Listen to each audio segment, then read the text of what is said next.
প্রাথমিকভাবে অনুমান করা হচ্ছে যে এই কাজটা কারা করতে পারে সেই ব্যাপারে আমাদের কিছু প্রাথমিক অনুমান আছে।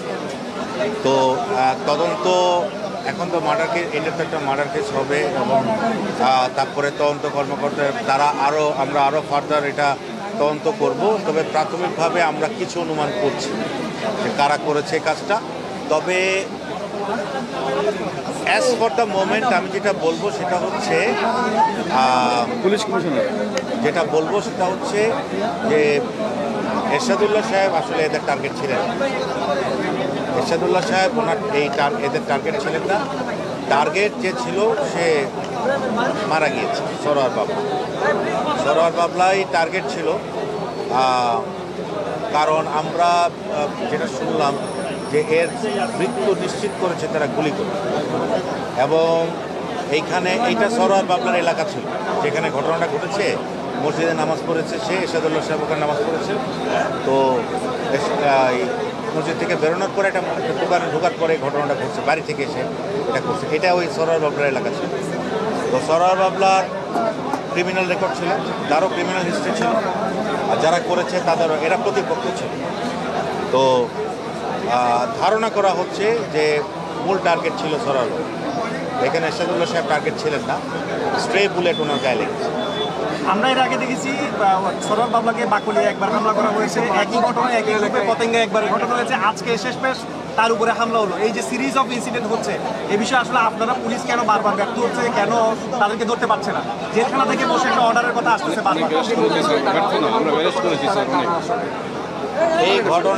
এই ঘটনায় যে মূল কুশীলবের অনেকেই কিন্তু বর্তমানে জেলে আছে এবং দেশের বাইরে থেকেও ইন্ধন আসতেছে, নানা রকমের ইন্ধন আসতেছে। এবং বাকলিয়ার যে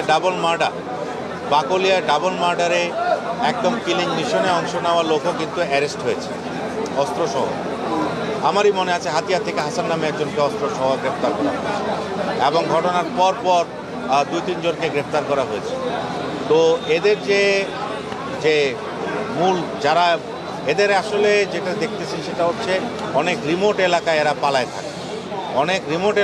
পালায় থাকে এবং পাহাড়ি সন্ত্রাসীদের সাথে এদের যোগাযোগ আছে। এদের যে হাইড আউট সেটা খুবই গহীন দুর্গম পাহাড়ি অঞ্চলে হাইড আউট। সেখান থেকে বেরোয় এসে এরা হঠাৎ করে একটা ঘটনা ঘটায় যে এরা দ্রুত হোন্ডা নিয়ে চলে যায়।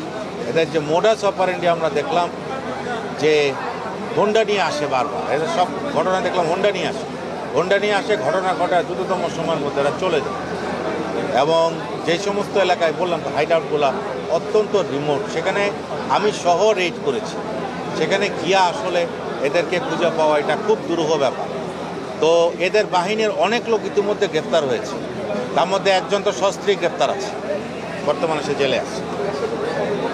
জি, আজকে ভালো আছে। আজকে আপনি এখানে আহত একজন নিহত হতো পুরোটা একটু বলবেন। নিহত একজন সরোয়ার বাবলা, আর আহত একজন, আর এরশাদুল্লাহ সাহেব সহ 3 জন।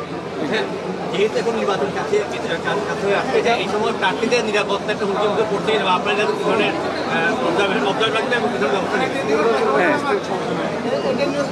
এটা আমি বলবো যে সেটা হচ্ছে যে নিঃসন্দেহে নির্বাচনের আগ মুহূর্তে, নির্বাচনের যে 3 মাস এখনো সময় আছে, এই সময়ে এরকম একটা ঘটনা যে একদম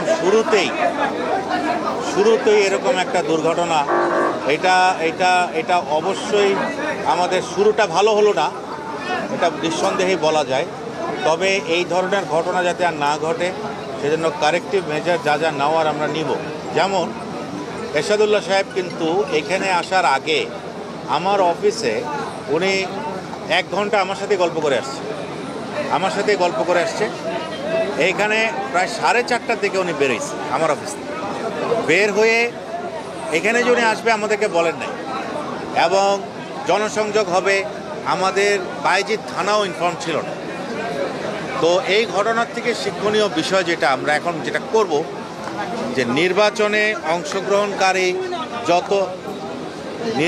অংশগ্রহণকারী যত দল আছে, বিএনপি, জামাত, এনসিপি, অন্যান্য দল তাদের প্রত্যেকের যে যে জনসংযোগ বা ইলেকশন ক্যাম্পেইন এই সমস্ত এগুলা লোকাল থানায় এবং সিটিএসবিতে অন্তত 24 ঘন্টা আগে ইনফর্ম করতে হবে। ইনফর্ম করলে আমরা প্রার্থী এবং তাদের যে জনসভা সেগুলোর সিকিউরিটির জন্য আমরা অতিরিক্ত পুলিশ মোতায়েন করবো সব জায়গায়। আজকের হত্যাকাণ্ডটা আসলে হুমকির মুখে পড়লো কিনা বা আপনি এই যে হত্যাকাণ্ডটা হলো শোনা যাচ্ছে রোড ম্যাপের মধ্যে এই ধরনের হত্যাকাণ্ড এটাকে আপনার আসলে কমিশনের মধ্যে না না ওনার প্রশ্নটা নেই। এই যে নির্বাচন রোড ম্যাপে উঠলো এর মধ্যে এই হত্যাকাণ্ড প্রথম শুরু হয়ে গেল, চট্টগ্রাম থেকে শুরু হলো। এই ব্যাপারটাকে আসলে আপাতত একটু বলতেন ব্যাপারটা সন্ত্রাসীরা ওপেন ঘুরছে। They want to intimidate us, but we will not be intimidated. আমরা আমাদের কার্যক্রম আরও ইন্টেন্সিফাই করব এবং এই সন্ত্রাসীদেরকে আমরা অবশ্যই আইনের আওতায় নিয়ে আসব। এবং আমি সকল ভোটার এবং সকল প্রার্থীকে স্বনির্বন্ধ অনুরোধ জানাবো যে ওনারা যাতে নির্বাচনের ব্যাপারে আরও উৎসাহ এবং উদ্দীপনা নিয়ে নির্বাচনী ক্যাম্পেইনে ওনারা শুরু করেন।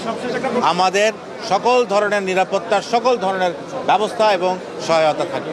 আপনাদেরকে তো স্বরাষ্ট্র উপদেষ্টা যখন আসছিলেন সার্কিট হাউসে একটা বিশেষ অপারেশনের কথা বলেছিলেন জয়েন্ট ফোর্সের মাধ্যমে। এখন যেহেতু সিরিজ অফ কিলিং ইনসিডেন্ট ঘটছে এই বিষয়ে আসছে কি রেকর্ড বেড়ে গেছে। আমি আপনাকে একটা কথা বলি, এই যে ইনসিডেন্টটা হলো এই ইনসিডেন্টটাকে ইলেকশনকে ব্যাহত করার জন্য কোনো ঘটনা বলে ইন্টারপ্রেট করাটা এই মুহূর্তে ঠিক হবে না। তার কারণটা হচ্ছে এইটা হচ্ছে একটা সিকুয়েল, এইটা একটা sequel to the arrest of a particular top criminal. তো এইখানে আমাদের একজন ক্যান্ডিডেট ঘটনাক্রমে এখানে ছিলেন, একটা স্ট্রে বুলেট ওনাকে আঘাত করেছে, কিন্তু এইটা ইলেকশনকে ব্যাহত করার জন্য কোনো কিছু করা হয় নাই এবং এর জন্য ইলেকশনে কোনো রকম বাধা আসবে বলে আমি বিশ্বাস করি না। এবং ইলেকশনে যাতে এই ঘটনাটা কোনো রকম প্রভাব বিস্তার করতে না পারে সেই লক্ষ্যে আমরা কাজ করব এবং এই ঘটনাটা যারা ঘটিয়েছে তাদের বিরুদ্ধে সর্বাত্মক পুলিশ অভিযান চলছে, এটা আরও জোরদার করা হবে।